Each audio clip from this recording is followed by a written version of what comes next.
La circoncision d'Abraham, de son phallus, est d'extérieur.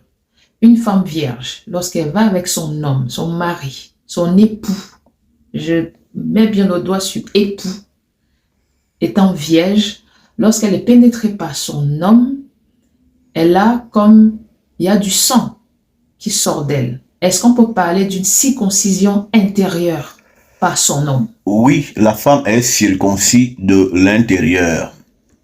Parce que ce qu'on enlève chez l'homme, qu'on appelle le prépuce, c'est l'équivalence de l'hymen, de l'amen chez la femme. Le prépuce, c'est quoi? C'est cette couche de peau supérieure qui cache la tête couronnée du roi phallus. Parce que le phallus de l'homme est un roi, est une couronne. D'où même on appelle la tête du pénis la couronne du pénis. Donc quand on découronne, quand on enlève le chapeau du phallus, donc le prépuce, la couronne se trouve exposée et la royauté se trouve glorifiée. Chez la femme, il y a le même principe de couverture. Parce que cette couverture, c'est quoi? Cette couverture, c'est en fait le Dieu caché, l'hymen, l'amen, l'amon, Amon-Ra, le soleil caché. Donc, quand une femme est pénétrée la première fois par son homme, par son mari, hein, et qu'il perfore l'hymen, la femme est circoncise de l'intérieur. Et quand elle est circoncise, là, c'est qu'en fait, les voiles du temple sont déjà ouverts. C'est pourquoi dit-on que l'église est l'épouse de Yesaya Ongola, de Jésus-Christ.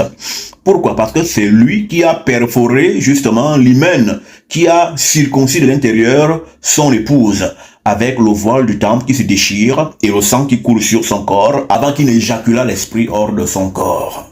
Mais il y a une différence entre l'homme et la femme. C'est que lors de la prière, par exemple, la femme doit retrouver son hymen. Elle doit retrouver sa virginité parce que en même temps que la virginité est physique, mais aussi c'est un grade spirituel. La femme doit prier en arborant le statut de vierge. C'est pourquoi chez les catholiques, par exemple, Marie qui a fait plein d'enfants reste vierge. Pourtant, elle a fait le sexe. Mais comment quelqu'un qui a fait et qui a accouché reste-t-elle vierge? Parce que c'est un grade mystique. Et quand la femme prie, elle doit retrouver le grade mystique là. C'est de ce dont Paul parlait quand il disait que la femme doit se couvrir la tête quand elle prie. La couverture des cheveux lorsque vous priez, mesdames, c'est la virginité que vous retrouvez. Donc quand vous portez le foulard, c'est une hymen que vous vous mettez. Vous vous redivinisez. C'est pourquoi une femme doit avoir le foulard quand elle prie. Voici les sciences qui sont celles de nos ancêtres, mais que les Édomites ne comprennent pas et ne sauront jamais. Le foulard, c'est la virginité que tu imites pour être agréé au devant de Dieu. Elle est d'abord spirituelle, la virginité. Elle est d'abord physique. Physique. Elle est d'abord physique. Bah, l'hymen est physique. Oui, oui. Alors, ce qu'on enseigne les gens dans la vie, c'est que l'esprit précède la matière. Non, c'est l'inverse. La matière précède l'esprit. Avant que, dans la création de l'homme commence par quoi? La boue, non? La boue, et après, c'est maintenant après qu'on souffle l'esprit dedans. La matière précède l'esprit. Genèse 1-2. La terre était informe et vide. On parle de Dieu plus tard. Effectivement.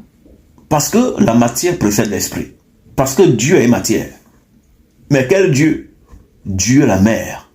Elle est matière. C'est Dieu le Père qui est esprit. C'est pourquoi on adore Dieu en esprit. Parce que c'est le Père. Et en vérité, la vérité est phallique. Quand le pénis s'élève, il forme quoi? Il devient quoi? Il ressemble à quoi? Tendu. Oui, au tendu là, ça renvoie à quel chiffre? 1. Ça renvoie à 1. Et la vérité est 1. Voilà. Donc, si la vérité est 1, c'est le phallus, la vérité est phallique, la vérité est bandante. C'est pourquoi, quand la vérité monte, elle monte. Et on la voit. Voilà. Amen. Amen, amen. Donc, avant le 1, il y a déjà la terre. Avant l'esprit qui était sur les eaux, qui est Dieu le Père, on ne peut pas dire la terre informe et vide. C'est Dieu la mère. Tout commence par la mère. Avant qu'une femme ne soit fécondée, avant que moi je te fournisse le spermatozoïde, toi tu fournis d'abord quoi? Je suis un ovule. Ah, n'est-ce pas? Voilà, il faut d'abord l'ovule. Et après, le spermatozoïde qui est l'esprit peut venir. La matière précède l'esprit.